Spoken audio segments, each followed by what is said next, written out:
Assalamualaikum warahmatullahi wabarakatuh. Halo everyone, perkenalkan nama saya Fitri Nabila. Saya dari jurusan Manajemen Zakat dan Wakaf untuk memenuhi mata kuliah Manajemen Syariah. Pada kesempatan ini saya akan membahas tentang kunci sukses bisnis Nabi Muhammad SAW.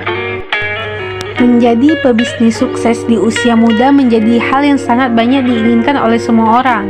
Namun, untuk menjadi seorang pebisnis handal dan sukses di usia muda tidak semudah membalikan kedua telapak tangan. Seorang pebisnis sukses tentunya memiliki proses yang sangat panjang dan pengalaman yang banyak pula.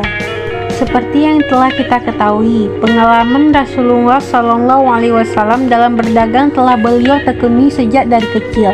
Dalam perjalanan hidupnya, beliau menjadi seorang pedagang kurang lebih selama 25 tahun. Untuk menjadi seorang pedagang yang handal dan sukses di usia muda, Rasulullah tidak serta-merta langsung begitu saja. Tetapi dari beliau kecil, beliau telah dididik menjadi pribadi yang memiliki mental yang kuat sehingga bisa menjadi pedagang yang handal. Sifat-sifat itulah yang menjadi kunci sukses Rasulullah menjadi seorang pebisnis handal dan bisa dikatakan berhasil menjadi orang yang berkecukupan dalam segi finansial. Berikut ini akan dibahas kunci sukses yang dijalankan oleh Nabi Muhammad SAW dalam membangun bisnisnya sehingga beliau berhasil menjadi kaya. Kunci itu meliputi 1. Bersyukur dan berterima kasih kepada Allah Subhanahu wa Ta'ala.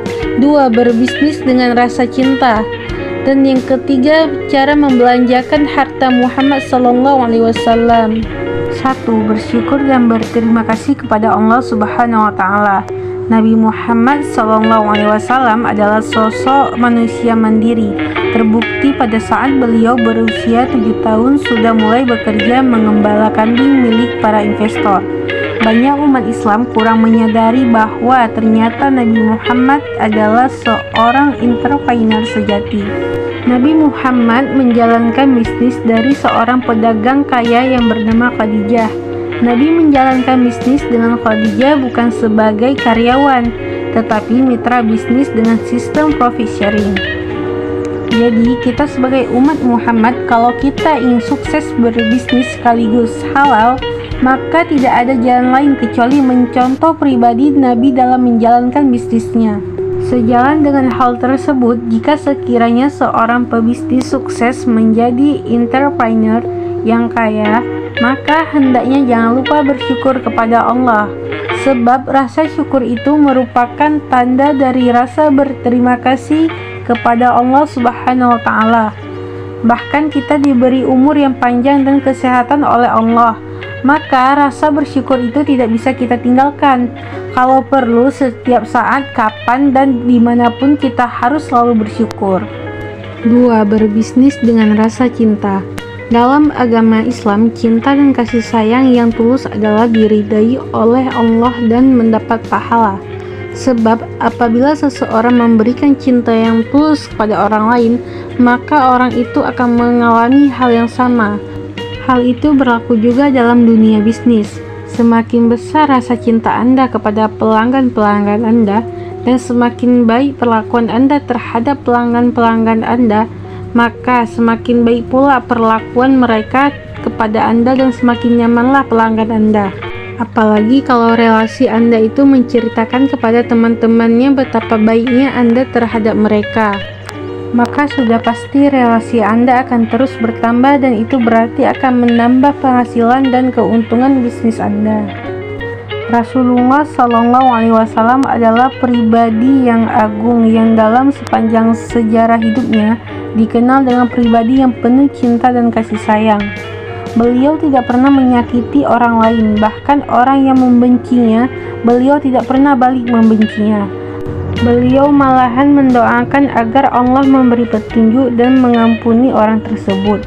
Sifat lemah lembut dan kasih sayang inilah yang membuat para pelanggan Rasulullah SAW terus berdatangan. Semakin hari semakin bertambah pelanggannya. Begitulah Rasulullah SAW sukses membangun kerajaan bisnisnya. Salah satu kuncinya adalah cinta dan kasih sayang yang tulus.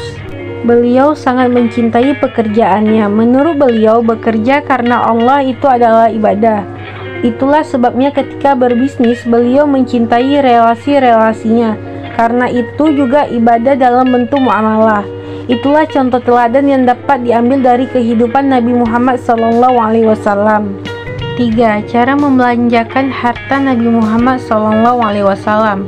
Ketika bisnis yang dijalankan telah menuai keberhasilan, dengan ditandai keberhasilan bertambahnya harta kita secara signifikan.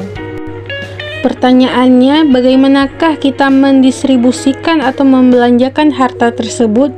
Apakah hanya untuk memenuhi kebutuhan hidup sendiri?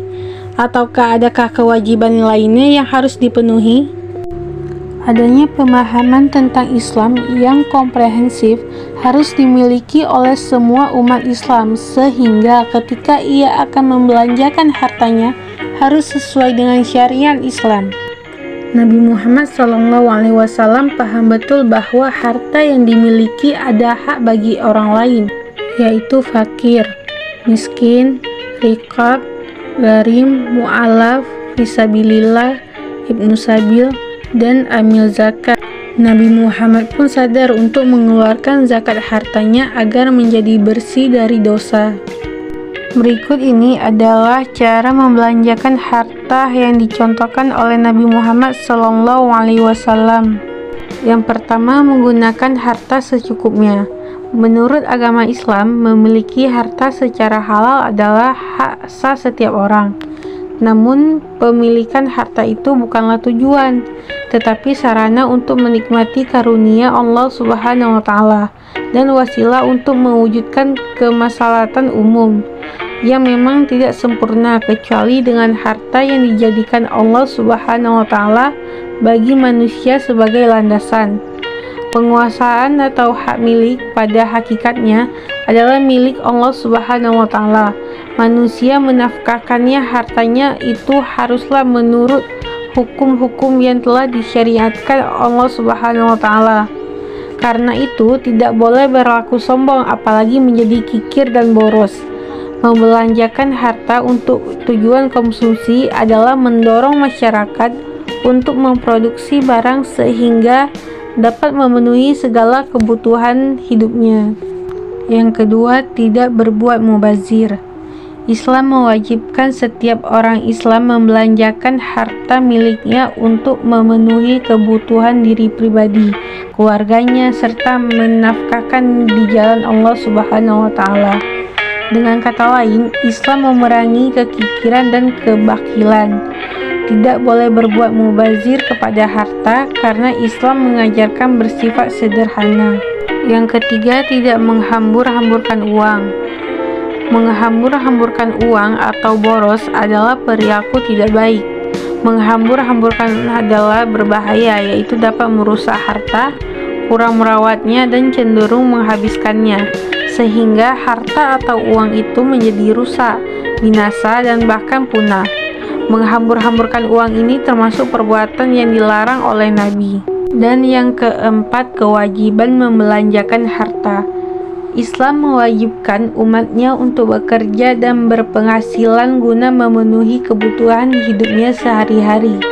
Setelah seseorang memperoleh harta dengan cara yang halal, maka ada kewajiban yang harus ditunaikan, yaitu membelanjakan harta itu mengacu pada kaidah aturan Islam, seperti tidak boros, mubazir, dan tidak kikir. Kesimpulan yang dapat dipetik di atas adalah bahwa dalam berbisnis, kemampuan dan kompetensi sangat dibutuhkan. Yang utama dan sangat dijunjung tinggi yakni bersikap jujur. Dengan kejujuran, pengusaha akan mendapatkan kepercayaan dari pelanggannya.